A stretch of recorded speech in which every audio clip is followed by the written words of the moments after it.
സാധാരണ പരിപാടിക്കല്ല, ഇവിടെ ഇരിക്കുന്ന ഓരോ കുടുംബങ്ങളുടെയും സ്വപ്നം സഫലീകരിക്കുന്ന ഒരു പദ്ധതിക്കായിട്ടാണ് നിങ്ങൾ എല്ലാവരും ഇവിടെ കൂടിയിരിക്കുന്നത്.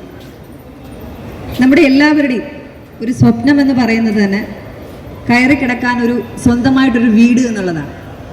അത് പൂർത്തീകരിക്കാൻ സാധിക്കാത്ത ഒരു കൂട്ടം ആളുകളാണ് ഇന്നിവിടെ ഇരിക്കുന്നത്. വീടെന്ന് പറയുമ്പോൾ നമുക്കറിയാം, ഒരു 4 തൂണുകൾ മാത്രമുള്ളതല്ല വീട് എന്ന് പറയുന്നത്. വീടെന്ന് പറയുമ്പോൾ നമുക്ക് ആത്മവിശ്വാസമാണ്, നമുക്കൊരു സംരക്ഷണമാണ്, നമ്മുടെ അഭിമാനമാണ്. ഇതൊക്കെ തന്നെ നമുക്ക് പലർക്കും സാധിക്കാത്ത അവസരത്തിൽ നിൽക്കുന്ന ഒരു കൂട്ടം ആളുകളാണ് ഇവിടെ ഇരിക്കുന്നത്. നമുക്കറിയാം, ഈ ഒരു ബഡ്ജറ്റ് നമ്മുടെ തിരുവനന്തപുരം നഗരസഭ ഭരണത്തിൽ വന്ന ശേഷമുള്ള ആദ്യത്തെ ബഡ്ജറ്റ് നിങ്ങൾ എല്ലാവരും ശ്രദ്ധിച്ചിട്ടുണ്ടായിരിക്കും. അതിൽ നമ്മൾ തിരുവനന്തപുരം നഗരസഭയുടെ ഈ ഭരണസമിതി ഏറ്റവും പ്രധാനപ്പെട്ട ഒരു ബഡ്ജറ്റ് പ്രപ്പോസലായിട്ട് വച്ചിട്ടുള്ളത് നഗരസഭയുടെ ഭവന പദ്ധതി തന്നെയാണ്.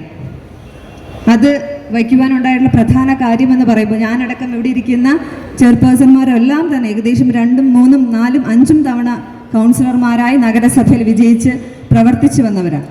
നമ്മുടെ മുന്നിൽ ഏറ്റവും കൂടുതൽ ആവശ്യമായിട്ട് വരുന്നത് വീട് വയ്ക്കാൻ സാധിക്കാത്ത അമ്മമാരാണ് കൂടുതലും. കാരണം ഞങ്ങൾ കൗൺസിലർമാരായിട്ട് ഇരിക്കുമ്പോൾ നമ്മുടെയൊക്കെ വീടുകൾ പലപ്പോഴും കരഞ്ഞുകൊണ്ട് പറഞ്ഞിട്ടുണ്ട്, വാടക വീട്ടിൽ നിന്ന് അവർക്ക് ഇറങ്ങേണ്ടി വരുന്ന നിരവധി സാഹചര്യങ്ങളുണ്ട്. പലപ്പോഴും ഞങ്ങൾ വിചാരിച്ചിട്ടുണ്ട്, ഞങ്ങൾക്കിത് പരിഹരിക്കാൻ സാധിക്കുന്നില്ലല്ലോ എന്ന് ഞങ്ങൾ വിചാരിച്ചിട്ടുണ്ട് കഴിഞ്ഞ 5 വർഷം.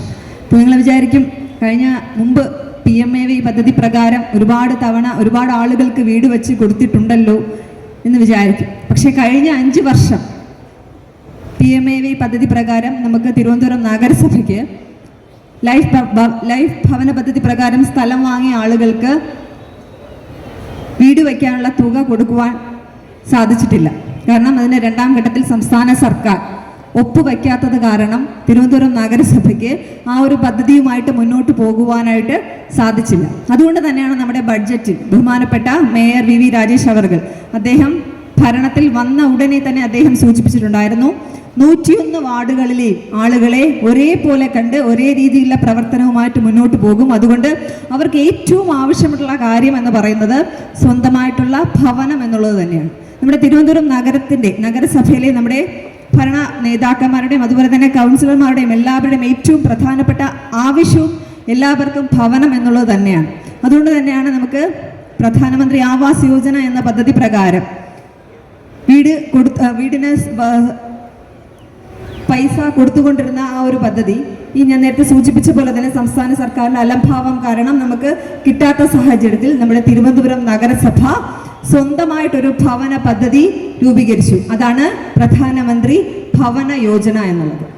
അപ്പോൾ അതിന് നമ്മൾ നേരത്തെ ഞങ്ങൾ ബഡ്ജറ്റിൽ സൂചിപ്പിച്ച പോലെ തന്നെ ഈ ഭവന യോജന പദ്ധതി പ്രകാരം ലൈഫ് പദ്ധതി പ്രകാരം സ്ഥലം വാങ്ങിയ എല്ലാ ആളുകൾക്കും നമ്മൾ തിരുവനന്തപുരം നഗരസഭയുടെ നേതൃത്വത്തിൽ മുഴുവൻ തുകയും ഞങ്ങൾ നൽകുമെന്ന് സൂചിപ്പിച്ചിട്ടുണ്ടായിരുന്നു.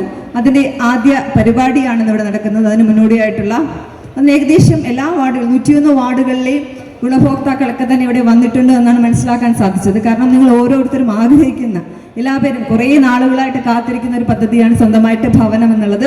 അത് യാഥാർത്ഥ്യം ആകാൻ പോകുന്നതിൻ്റെ ആദ്യ നിമിഷമാണ് ഇവിടെ നടക്കാൻ പോകുന്നത്. നമ്മുടെ പ്രധാനപ്പെട്ട ലക്ഷ്യവും ഈ 5 വർഷത്തിനുള്ളിൽ വീടില്ലാത്ത തിരുവനന്തപുരം നഗരസഭയ്ക്കുള്ളിലുള്ള എല്ലാ ആളുകൾക്കും വീട് വെച്ച് നൽകുക എന്നുള്ളത് തന്നെയാണ്.